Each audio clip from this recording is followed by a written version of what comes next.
Sometime last year, I got introduced to a show called Empire. It's about a character, Lucius Lyon, who's trying to get his record label off the ground. At least in the early seasons, he's trying to get the record label off the ground, and he has to do some really shifty and grimy stuff to get the record label up and going. And then he has two sons, and then there's this whole dynamic about who is going to succeed him in the business. Of course, he has some stuff that he hasn't sorted out with his wife and some other pieces on the side. And let's just say running this empire and coming up with a succession plan for the empire was no piece of cake. And so the whole episode thrives on those dynamics.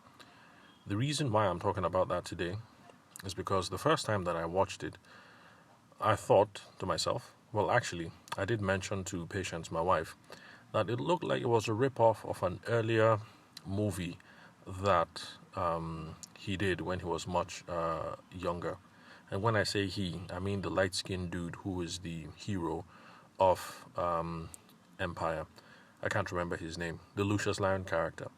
Because back when we were in maybe secondary school, okay, maybe this must have been after secondary school, heading into university, there was this movie called Hustle and Flow. And I think the soundtrack was done by 3-6 Mafia. And so it was a big deal back in the day. I mean, this was after The Best Man. He also starred in The Best Man as well, the Lucius Lyon character. I just wish I could remember his name. Terrence Howard. Yeah. So this was after Best Man. Terrence Howard was also there. And so this movie was a big deal because I like 3-6 Mafia, or at least I used to like 3-6 Mafia back when they were a thing back in the day. And so this movie was a big deal. And the premise of the movie was this guy in the hood, drug dealer, no prospects, and he's trying to get his record label up and running. He's trying to get things popping. And so he has to engage in a lot of illegal activity to get things moving. Eventually, the guy in Hustle and Flow gets thrown in jail, and somehow this provides the interesting backstory to the whole thing that gives him the credibility that allows the music career to take off. So the movie ends with us getting a glimpse of what his music career is going to be like, but we don't actually see the success per se. So, why am I going on about Terrence Howard, Empire, and Hustle and Flow? It's because one essential part of the movie seems to be that if you put in the work, you're going to get results. And this is something that is not that we know on an intellectual level, but we don't fully appreciate when it comes to the day-to-day of us trying to grow our businesses, especially those of us who are in the wedding and the event space. Back when I moved to Abuja, I would hear other photographers talking about how so and so I click, and so have the right connections, or they have the right name, or this and this and that and that. And people would complain, and people would just mope around, basically. But forgetting this very important lesson that you can learn from watching Empire or from watching Hustle and Flow, that the more you hustle, the more flow that you get, because they are related. So sales and marketing activity yields results. So maybe, yes, there is this cabal, in quote, that people talk about when it comes to Abuja wedding planning circles and Lagos planning circles. This whole cabal of people who have locked down society weddings or northern weddings or whatever it is. They have their clique, they've locked it down, and they're not going to let anybody into that clique. I disagree with that, but maybe there's an element of truth to it. Even if there's an element of truth to it, it all started because the people who have this cabal decided that they were going to hustle, and that increased their flow. With hustle, you get your flow.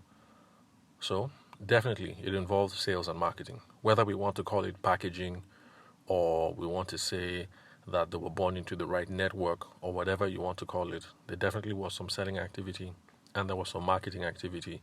And that's the reason why it yielded results. And that's the reason why today I really hope people have stopped talking about this cabal thing in the wedding industry. But that's the reason why the cabal exists.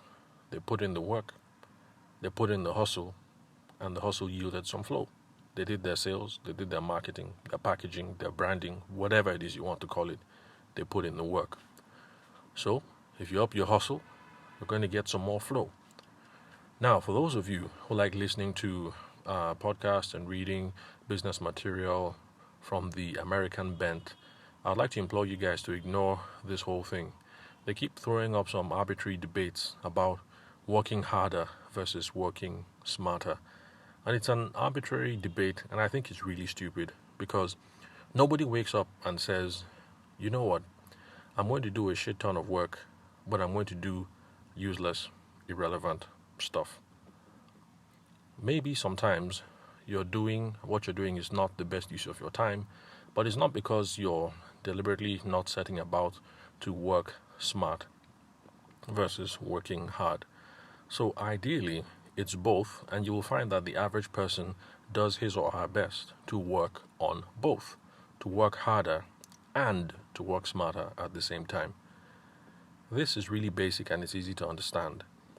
For those of you who are from agricultural communities like I am, I'm Steve, I'm from Benue State. If you think back to the old days, there were some things that you pretty much couldn't work around.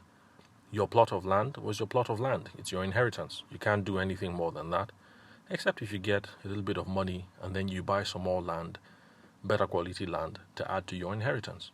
But the bottom line is you started off with your plot, and if your plot was good to grow a certain kind of crop, let's say yams, you would go ahead and grow yams because it's best suited to that kind of crop. You would wake up and go to the farm when you're supposed to, make your ridges when you're supposed to, plant when you're supposed to, at the proper season, so that if you get everything right and the rains are good, hopefully you should have a good harvest for that year, and that would allow you to get the seed that you will use to plant yams for the next year, and you can start planning for other years down the line. So it's just that simple. Some things are just your lot. You start off with your land, that is your inheritance. You just work as hard as you can, and you work as smart as you can. It's not an either or thing. We have too many people right now.